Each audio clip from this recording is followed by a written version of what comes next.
Hello everyone, welcome to SkyByte Studios, and in this video, which is actually my first video on this channel, as my name would suggest, of course, we have to review SkyByte right here as my very first figure on the channel. And the reason for my channel name, I just really love the character. He's probably one of my most favorite Transformer characters of all time, because he is a Predacon. This is before Decepticons were back to being the major baddie names. Yeah, he was more of an opportunist, and he had a inferiority complex, always trying to please Megatron, and hating Scourge because Megatron would like him the best. But in the end, he ended up kind of being a good guy. He was the only Predacon to have a happy ending, and whenever people would cheer for him, regardless if it were Decepticons, Autobots, or even humans, he would go to whoever cheers for him. So yeah, he just wants to feel loved, and he got his happy ending in the end of at the end of the whole series. So the character is just really interesting. That's why he's my favorite. But anyways, yeah, like I said, this is from Robots in Disguise, the original Robots in Disguise, not the more recent one. For the US, I believe it's 2001, 2002. That's when the series came out, which is actually an English dub of the Japanese version, Transformers Car Robots. And the reason for this being one of the only dubbed Transformers, at least for the US, is because they needed something to act as like a placement holder or something to show in the meantime while they were making the Unicron trilogy, which would start off with Transformers Armada. Sorry, I don't know why the name escaped me for a moment. But anyways, here he is in his shark mode. It's just really detailed. You can see it just coming in right here. You can really see some of the detail that Hasbro used to invest a lot of their time and money in. I don't remember how much this figure originally went for. I got it on eBay used for about $30, so I would imagine, correct me if I'm wrong, went for around 20, 15, something like that. And it is a Voyager sized figure. But yeah, you can see there's chrome back when figures used to have chrome all the time, which is especially the case in Robots in Disguise. A lot of the figures have a great amount of chrome. You can see a lot of the shark flesh kind of peeling or being ripped away by the mechanical segments right there. And yeah, this is really nice. There's not that much visible robot parts because it is in a way a shell former. If you look under, you can see kind of the knees and stuff. You can see fists back there. That's probably the most glaringly obvious thing. Yeah, camera's going out of focus. Sorry. And there we go.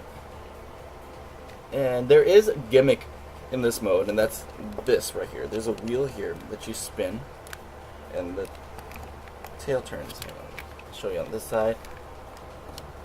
There's the wheel up right there. So you spin it, and the tail spins. Kind of like a tail attack. It's pretty funny having this gimmick in shark mode. Maybe he could use it to speed up swimming, but it really is mostly used for his robot mode because this is going to be one of his robot hands. At least how my figure holds. It doesn't. Some parts hold really well, like the back part right here holds really well. But when it comes down to these, you can see if I try standing in, these panels tend to come apart because these have been loosened badly over time. I feel I would imagine if you got it brand new straight out of the box, it'd be a much tighter hold. There is no screw hole. It is pinned down in there, so you can't really tighten this, but it is really floppy, so it's kind of difficult to stand them up. I would imagine if you had a kind of mat, like a mouse pad kind of mat, something like that, or felt, he would stand a lot better. But no, not in this case. I got him to stand right there to make me look stupid, but yeah. Thank you, SkyByte. But anyways, he does come with a weapon, and flopping right there, which is this. It's a missile launcher, and both shoot really well. Oh, face them the wrong way. Again, SkyByte making me look really stupid. There you go. So, shoot one, shoot two. There. And these do store in the shark mode, which is in his mouth. So I'll show you that right now. if you look in here, kind of have to untransform them a little bit. There's these two posts right here that this part right here goes into, and just clip it in.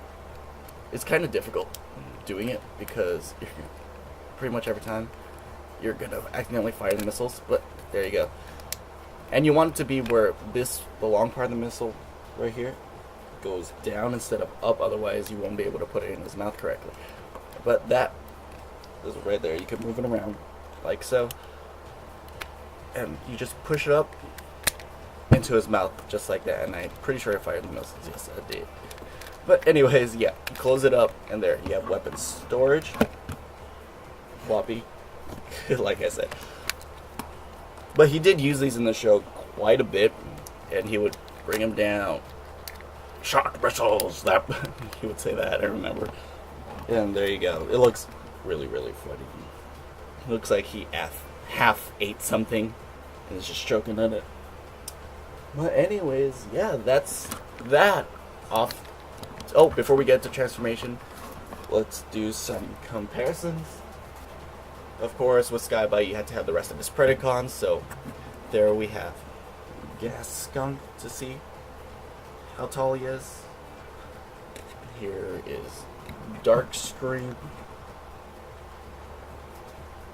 And finally, here is Slapper, which I feel like is his favorite of the team because he's been in the most episodes. There have been times where not all the Predacons were there, it was just him and Slapper. So I figured that they were besties. There. He is much bigger than them. These are Scout class figures, and he's more of a warrior. So that explains it. If you guys want to know his length, here's a measuring tape. He is at just over 9 inches long, which is about 23 centimeters. So it's a decent size, very decent size. And we're talking width, because I know as us collectors, we want to know how much space a figure might take in the shelf. So there you go. It is about almost 5 inches, give or take, which is about 13 centimeters. And that's the fin, which is the widest part. But anyways, now we're going to start on his transformation. And as some of you may know, his transformation is, I would say irritating because I've gotten used to it. Definitely irritating the first time I did it, but there's a lot of parts where there's not enough clearance to go through. And you'll see what I mean, in particular these parts, which are going to be the shoulders and it's the back part of the shark. But to start off, we're going to take out the missile parts here. Open them up. Yeah, there we go. Just put that off to the side for now. And as you can see, this is already coming undone. This is going to be his legs, so you're just going to stretch these out. Straighten out. It's going to be his knees. Right there, split them apart. Flip these around, so you got the pointy part facing forward. That's going to be his foot. And you got fins coming out everywhere. It's just friction. These are rubber that plug into the chrome parts on the shark's body. So, now we get to the irritating part. Actually, you can put the shark head up, just like that, and starts disconnecting things. Yeah, this is the part where I just pop things out before they pop out on me. Focus. Oh, there we go. So just kind of put these fin parts out of the way. If they're plugged in securely, yeah, make sure they're plugged in out of the way. Mine, like I said, just flop out by themselves. These parts right here, just gonna pop them off because they're gonna come out anyway. Just remember which side goes where. There you go. There. So we're just gonna it's really messy right now. My apologies. So just get these out of the way. We'll deal with these. Deal with these later. Right here we have the arms. You're gonna pull this apart. Just pegs in right here, and you're gonna kind of like, there's like a double hinge right here. You're gonna bring it up so it's flush with his torso. Bring this part out to the side, and that clicks into place. Bring the arms down, and then the head, the back of SkyByte's head right here, just disconnects from the front part of the shark. And you can see where everything's going. Just bring all this down, plug the torso in right there, and now you could just orient these parts however you like. I like putting it where it's like this, the fins are pointing back. Oh, you can see that. Fins are pointing back, just like that. Bring the arms down to the end. My lights are flickering. That's unintentional. Sorry about that. Just split the yellow parts of the tail fin right here. And there you have his other hand. Working the camera up. Been a little bit difficult to see. There you go. Pretty much the last part is to peg. It's not much of a peg. It's more like a clip. You see right there, and there's this little post that these kind of like that plugs into. So just plug it in. And there you go. Those become shoulder pads. Plug this in. This one's for some reason tends to be more difficult than the other one. But there you go. I accidentally moved the microphone, so if you heard something weird, my apologies. And there you go. There is Robots in Disguise Sky-Byte in his robot mode. And even though the transformation can be a complete pain in the butt, this has got to be one of my favorite robot modes of any Transformer ever. It just looks cool. This is back when Hasbro went with the route of taking time to paint their figures. There is a lot of gray, kind of this pearly white plastic, but there is like silver. The details are amazing. Like I said with the chrome in Shark mode, it does the robot mode reveals a little bit more yellow, such as right here on the knees, on the shoulders, and you can see Predacon symbol right there in his chest, which is really cool. It's pretty much right behind like a transparent, I think purple or pink plastic. But yeah, it still retains the gimmick from Shark mode, but this is where it's supposed to be. You spin this on some elbow, and yeah, he has that.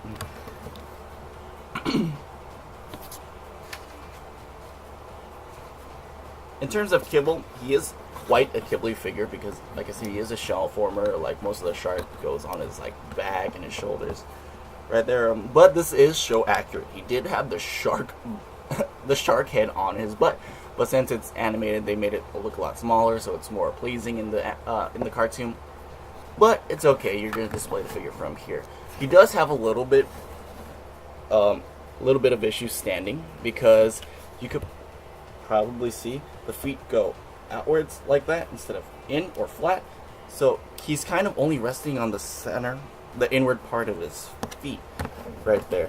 So, and that kind of causes him to slide. You can kind of see because there's like a shadow casting on this side. This part of the butt is not touching the ground. But yeah, this is, I can't say enough about this figure. This is awesome. There's a lot of problems, but I love it. There's a sentimental value for this figure because I wanted this figure since I was a child, and for some reason I got it recently. But yeah, before I continue on about that, we're gonna show you guys his height. He is a wide figure, but going up to the top of his head, he's just over 7 inches or 18 centimeters. But going to his shoulder pads, depending how you orient them, I have them, they're about 7.5 inches or 19 centimeters. And the width is about 7 inches as well. That's going from shoulder blade to shoulder blade. No, not shoulder blade, but shoulder pad to shoulder pad. And here we have a scale. It's kind of hard to see because of the glare. Oh, there he goes. Focus. Put Sky-Byte on there. It weighs just about 140 grams, which translates to about 5.4 ounces. So he's less than half a pound. He's a pretty light figure, which makes sense considering there's like no electronics in him, anything like that. But there's that. Moving on to articulation. He is decently articulated. This arm goes that far. It could go full 360. It's on a ball joint, but mine's really stiff, and you're gonna have a lot of clearance issues with these parts. Elbow does 90-degree right there. No wrist articulation. Head, it's 360. That's on a swivel right there. This arm goes that much. Goes about slightly, like barely less than 90 degrees bend. And of course you have this, I don't know if you want to count that as wrist articulation, but you have that. The legs go about that far out, that far forward, not that far back because of the shark head. Maybe you could, no, that's as far as it'll go before you start forcing things. The knee has a full range of motion right there, much more than 90 degrees because of transformation. And you have the swivel here at the foot, no side to side. But yeah, no wrist or no torso, sorry, no waist articulation as well. Now that's done, let's get into comparisons. So again, we're going to bring out his fellow Predacons. Here is Slapper, which he has a tendency to fall over as well. There is Gas Skunk. Here is Dark Scream. There, so that's a really good height, kind of like ratio. I think he is supposed to be taller than his kind of people he leads. But let's also bring in the person he's always trying to please, which is Megatron right here. And I think that's a really good skill as well. He's shorter than Megatron. He should be shorter than Megatron. And the person, or the robot, I should say, he hates the most. Here's Scourge, right there. Yeah, and you're all focusing on Slapper. No, focus on the star right there.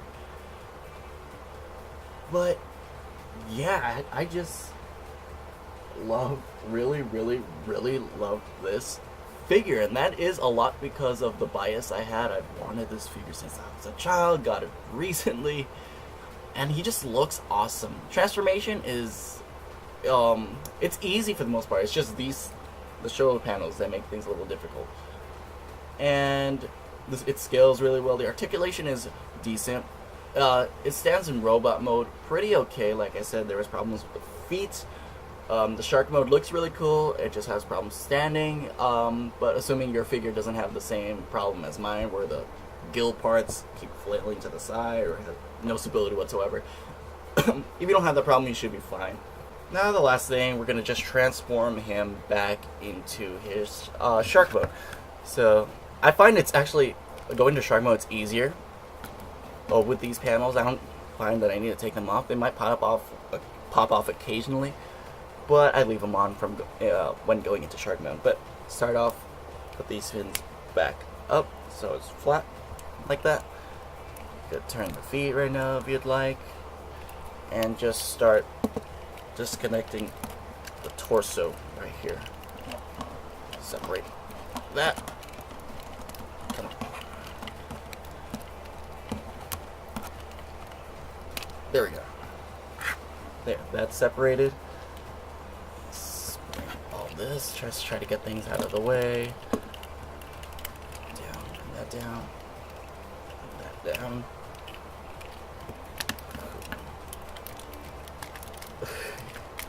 Yeah.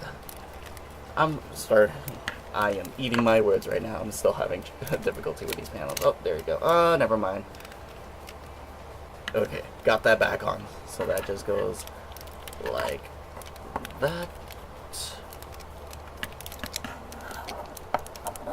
Come on. There you go. Never mind. Sky-Byte just loves proving me wrong on camera. There you go. Whew. Now that's over with. You want the panels pretty much ready to go where they're supposed to go, but don't close them up just yet. Alright. So, now to the arms here. So, you're going to bring this back inside. Just like that. This part, you're going to make sure this wheel part is facing upwards, because if you have it down here, you're not going to be able to access it in shark mode. So make sure the wheel is up like that. And then this arm just goes under. And there's this part right here, which I forgot. In robot mode, you could push that in, and that locks everything. And then to release it, to spin, and then to lock right there. And you're going to use that to plug it into his fist, just like that. Now, focus on me. Cool. This part, it's going to be a little bit hard to see, but the back of SkyByte's head, SkyByte's head, you're going to plug it in to the body of the shark. And now you can start bringing these panels together.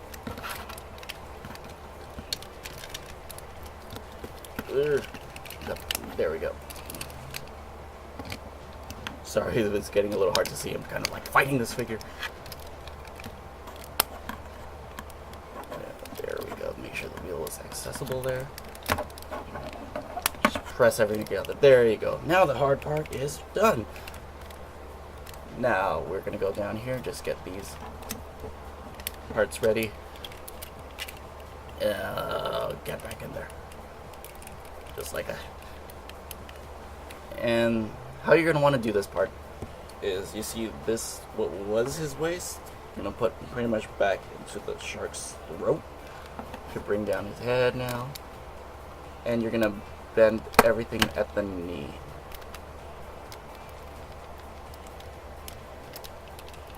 Right there. And then now you could peg these two parts together.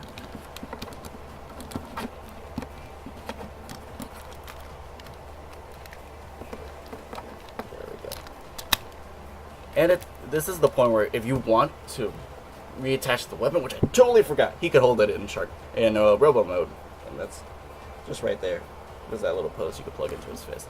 If you want, this is the point where you're gonna plug this in, but I choose not to. It's just easier transforming him in and out. There you go. Just put this part as far up as you can, and plug. Not really plug, but rest these back to the side.